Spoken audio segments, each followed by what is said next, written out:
morning,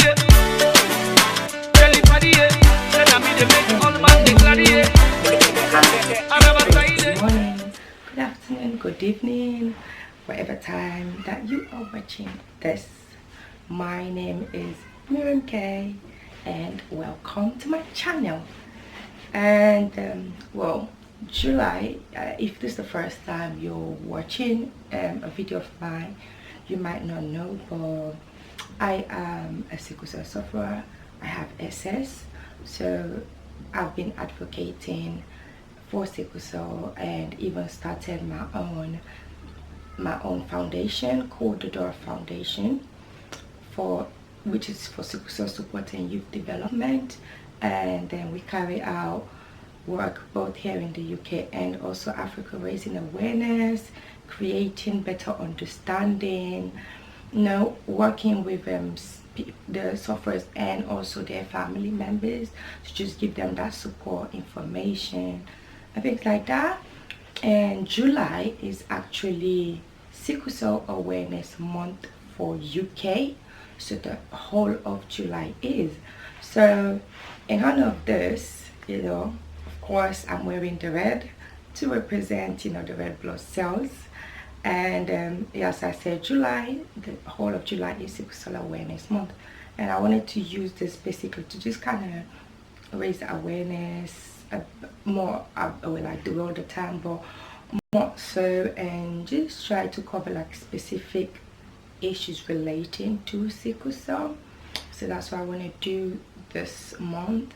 And I'm also going to be actually, there's a podcast here in the UK called Self Over Sickle, and they work hard to raise awareness, give out information, bring people together.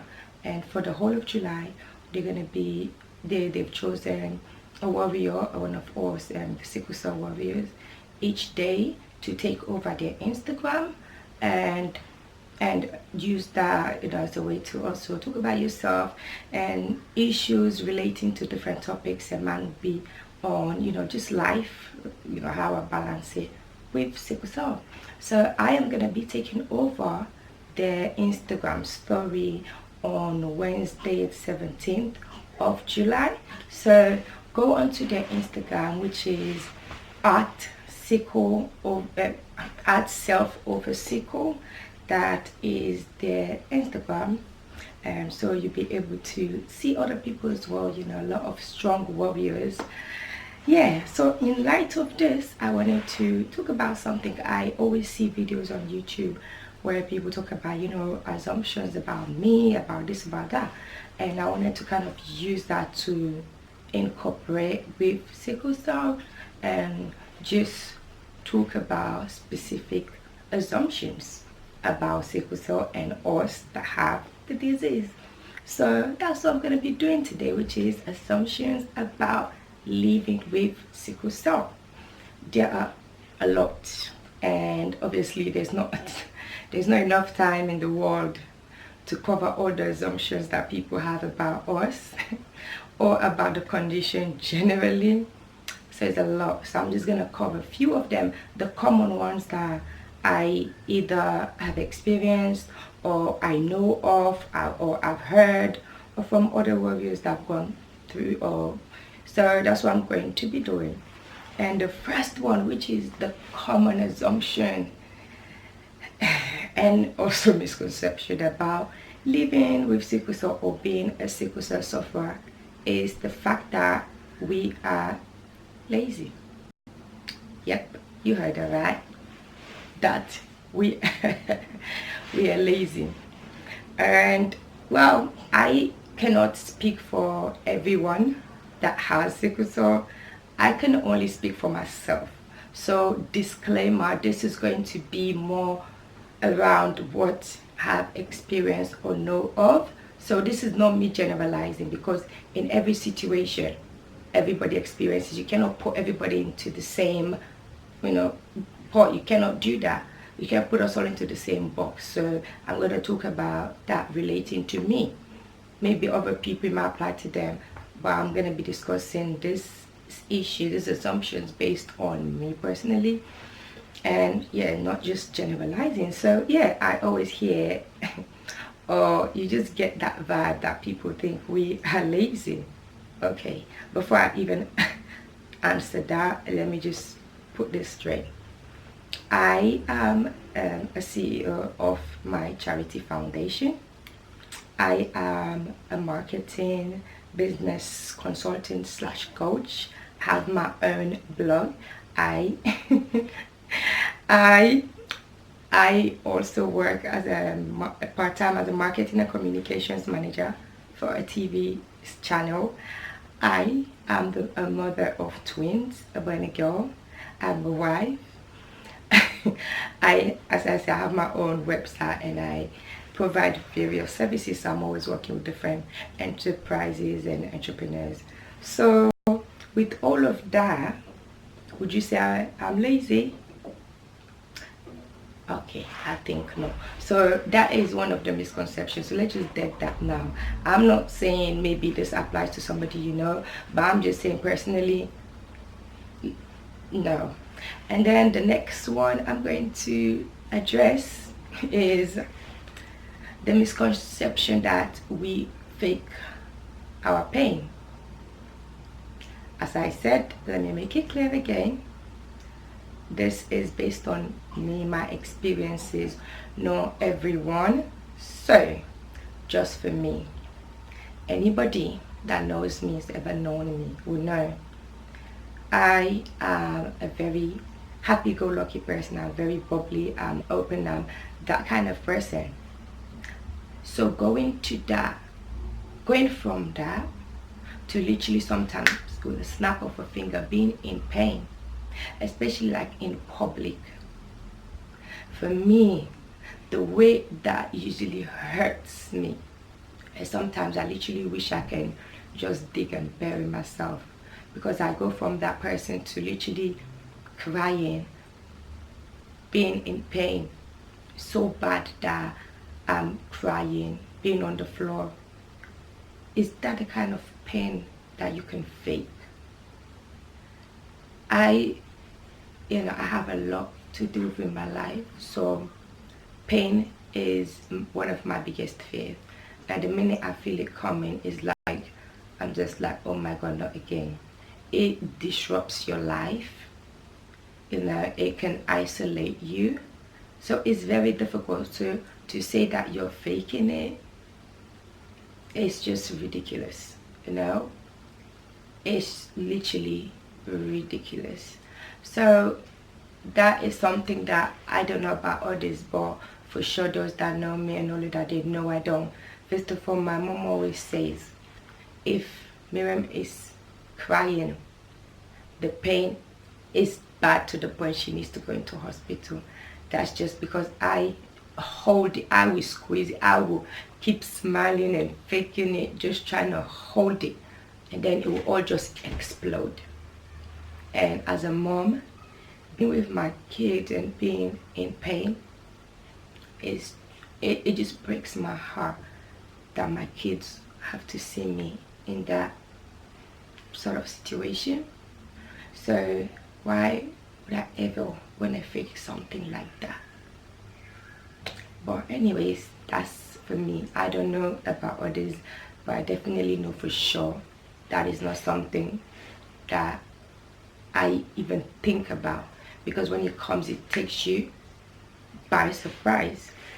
And the next assumption is the fact that we use our pain or our health as an excuse to not do things or to not go places or whatever. As I say again, I don't know about others, but for sure, for me, I'm the kind of person, like, I am such a people pleaser. So when it comes to the point that I've given my word to somebody, that either they've invited me to somewhere, or I'm supposed to do something for them, or whatever the case may be, or I'm supposed to meet up with somebody, have a meeting, both in my personal and professional life, when I get to that point where I have to pick up that phone and say, sorry, I cannot make it, it literally breaks my heart.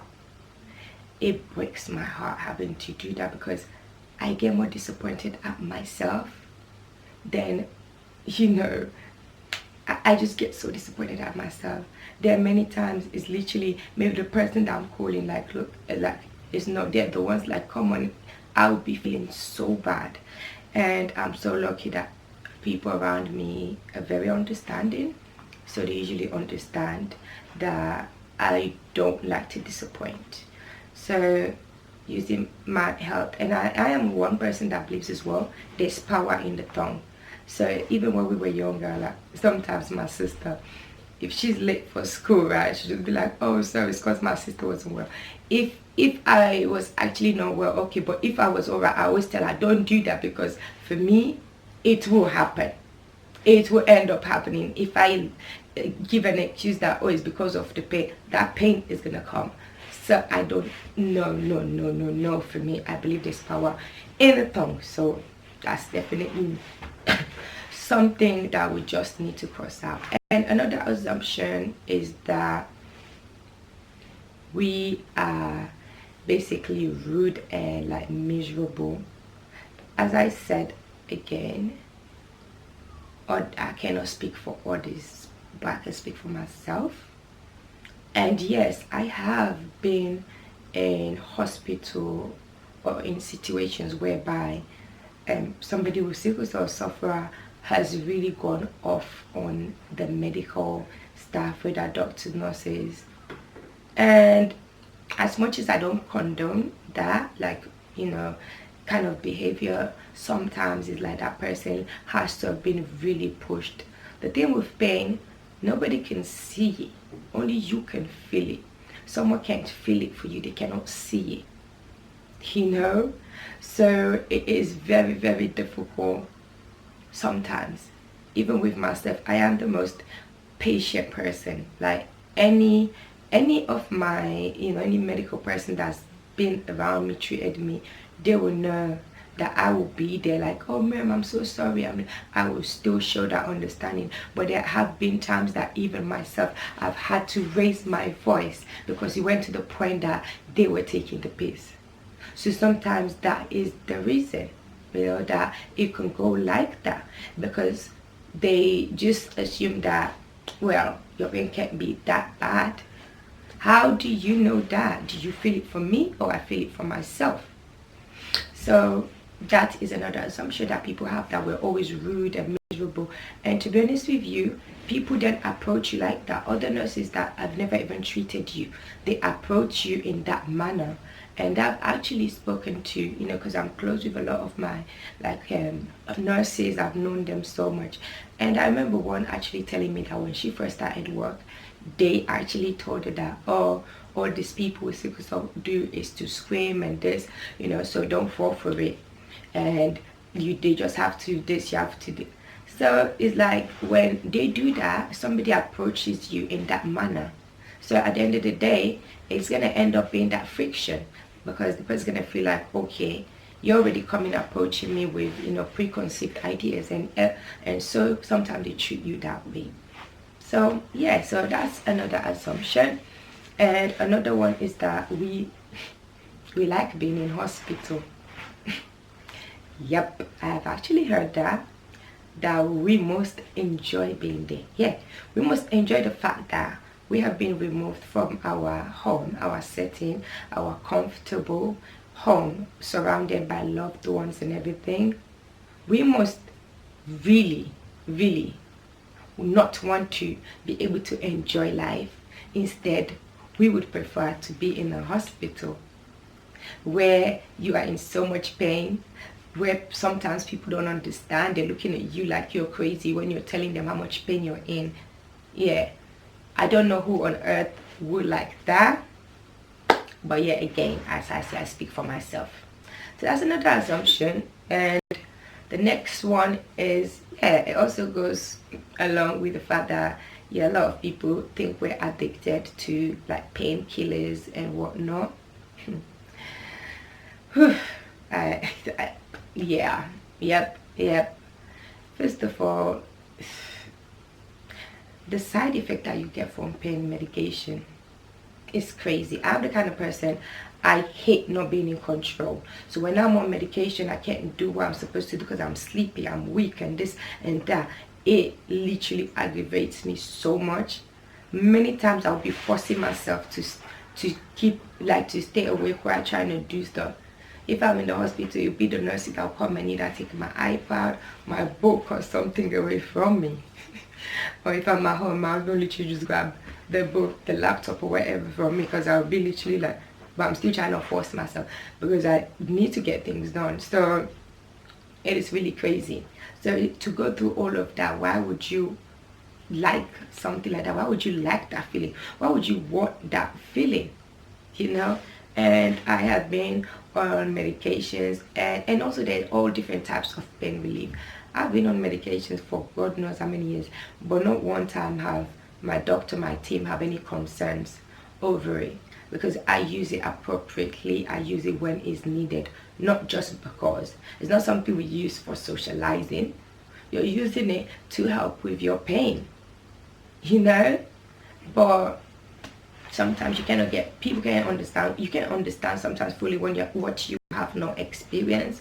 So for that reason, you know, I really just don't play, I just don't, just ignore those sort of things, you know. And because I know myself personally and those around me know me, and that's all that matters.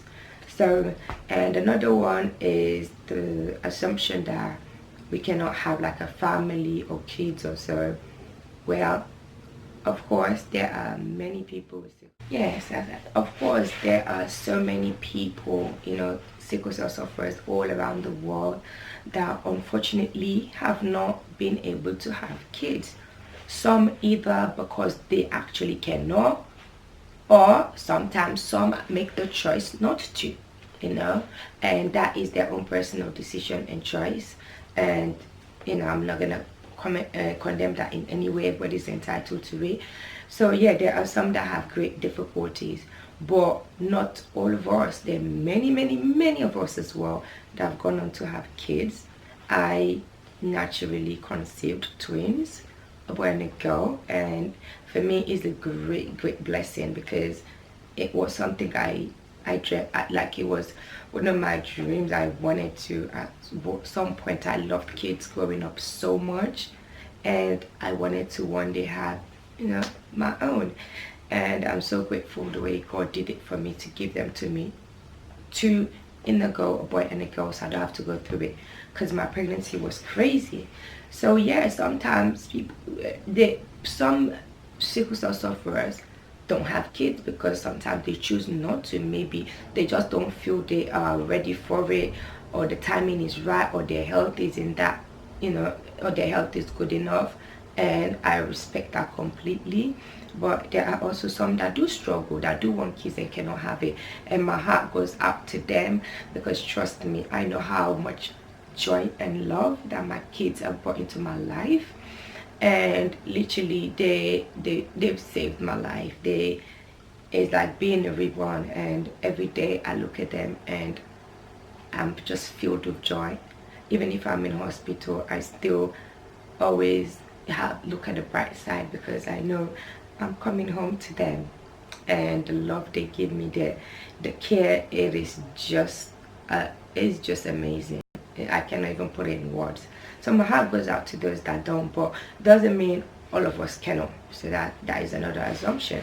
And then is another assumption is that we look, you know, we have a certain look, like we look sickly. First of all, I don't know how being sick is a look, but hold on, let me come close. Maybe you can't see me from there. Do I look sickly in any way? Of course, I don't look like this every day. Thank God for that. But yeah, everybody, sickle cell is not a look, you know. Yes, when I'm sick, I don't always look like this, but I'm not like that 24/7. And we're all different. We all have our looks. We're not. Sickle cell is not a race. It is not an ethnicity. It's a condition. So yeah, that is anyway one of the assumptions that I hear a lot.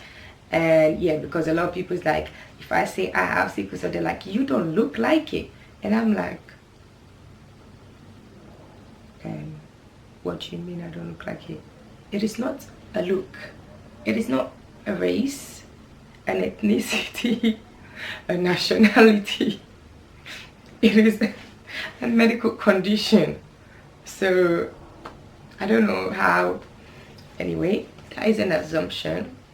And another assumption that I hear is, yeah, that goes in with looking sickly, is the fact that people always say, like, oh, if I say I'm in pain and everything, but you don't look like you're in pain.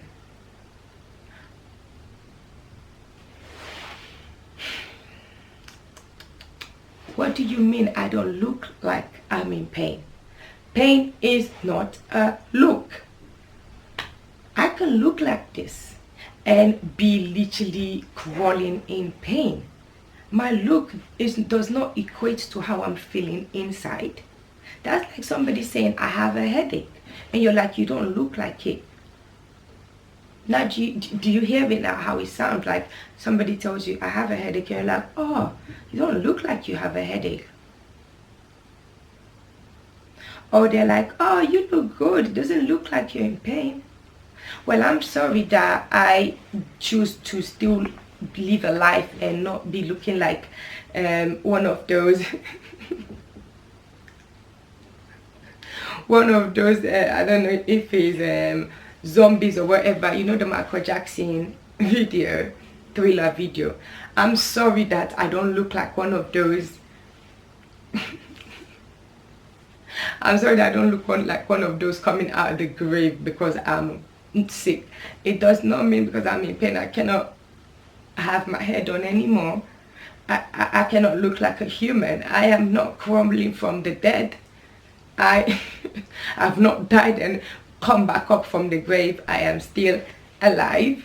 So yeah, so exactly. So don't judge a book by its cover. Don't judge a sickler based on how they look, because everybody deals with pain differently.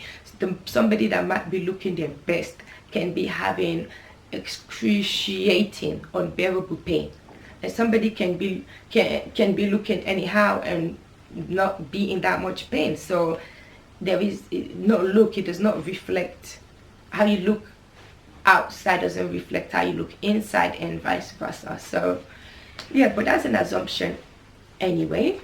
And then another one is that we don't really live like long, we don't make it maybe like to pure adulthood. Yes, all around the world, every day, every blessed day, a family is losing their loved ones to sickle cell. Even some of our patients, my foundation back home, unfortunately have passed. And just last year I had two close friends, and my sickle sisters, as I call them, that passed away, and may their soul continue to rest in peace.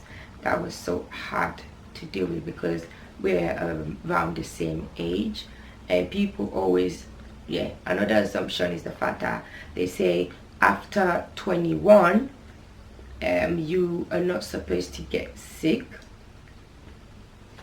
I don't know what book or what research that came up with that, but I am way past 21 and I am still just as sick as I was before. Sickle cell is different for everybody. Some don't get affected that much. Some maybe it was worse when they were younger, when they were kids, and then better as adults. Some were really bad and were really good when they were younger, but then get really worse during adulthood. It's different for everyone. So yeah, and also the fact that we don't live long. Yes, sadly a lot of people do lose their life to sickle cell, but it doesn't mean we do not still live. Yes, our life expectancy is not the same as everyone, but there are still, in this day and age, people with sickle cell that are well into their 90s.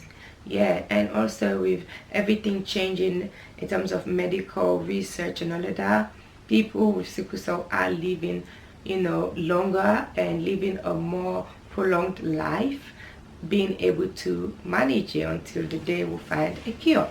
So yes, unfortunately some don't, some, but it doesn't mean all of us don't. Obviously I'm not speaking to you from from the other side. I have not done and come back, so which shows there's some that do make it, and it's really sad for those that don't. But I always say we shouldn't let their death be in vain. It should be, those are the reasons we need to, that should even give us more of the motivation to keep, raising the awareness, to keep pushing for research, and so better treatment will come along, so families will not have to be constantly have to mourn their loved ones dying from sickle cell. And also sometimes it's other conditions, other situations like associated with it, not directly the sickle cell, so yeah. And then also I think this last one, the fact that we don't have like dreams and goals like everybody else. Clearly, I told you in the beginning everything that I do. So if those ain't dreams and goals and everything, then I really don't know what is. I always wanted to have my own non-profit foundation to help other sicklers and their families, and I'm so grateful I've been able to do that. And recently I was actually given a special recognition award for that work, and that is indeed a dream come true. So yes, some of us, it is not easy. I am never going to tell you it's easy. For me to get where I am today, being able to balance all this, I've had to go through challenges. I've been right down. I've almost lost my life a couple of times. I've been this close, but God still keeps me, and I don't want that. I want to be able to use that as a way to leave that mark, to make a difference, no matter how little, because I believe if you're able to make a difference, a positive difference into one person's life, you are making a difference to generations to come. Now, for example, by a sickle cell patient suffer getting the right support and being able to live long, achieve, have kids and all of that, then their generations, you've literally changed the course of their generations. So it doesn't matter how little. I believe in doing your own bit. So those are, I think that's all of it.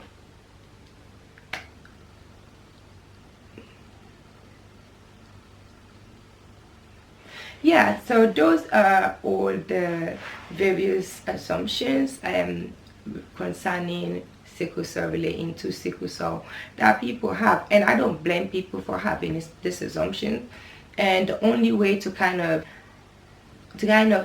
straighten these things and make changes is through awareness, and that's what my my foundation, me personally, have been doing, hoping to do even more. So in honor of sickle cell awareness month UK, it's July.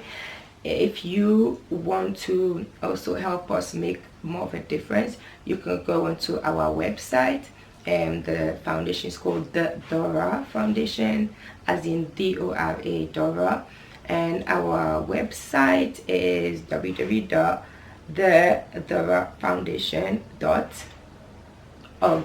So if you want to support us in any way, every little helps. You can make a donation, and also there are other ways to support, partnership, sponsorship, volunteering, mentorship.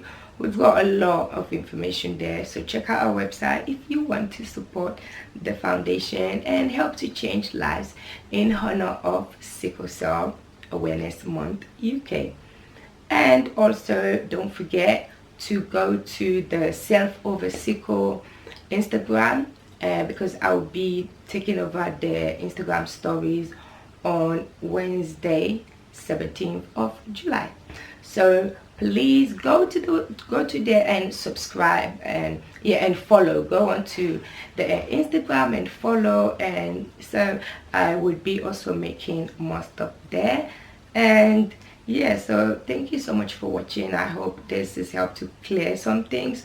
Of course, there's a lot more. The one video is never going to be enough even, but yeah, so those are just some of the assumptions, and just to make it clear again, this is, you know, more based on, you know, my own personal experiences, not everybody. So some things might apply to others, but I'm only going on what I know. So thank you for watching, and if you do want to see more and videos and everything, please don't forget to subscribe and also click the notification bell, so whenever I upload a video you will be notified directly. And yeah, so please do that, like this video, comment as well. I want to hear if you also have heard of any assumptions or know of or have actually even experienced. Now, sharing is caring, so go down to the comment and share your own experiences, opinion, and whatsoever. And if you have questions as well, feel free to leave a comment below.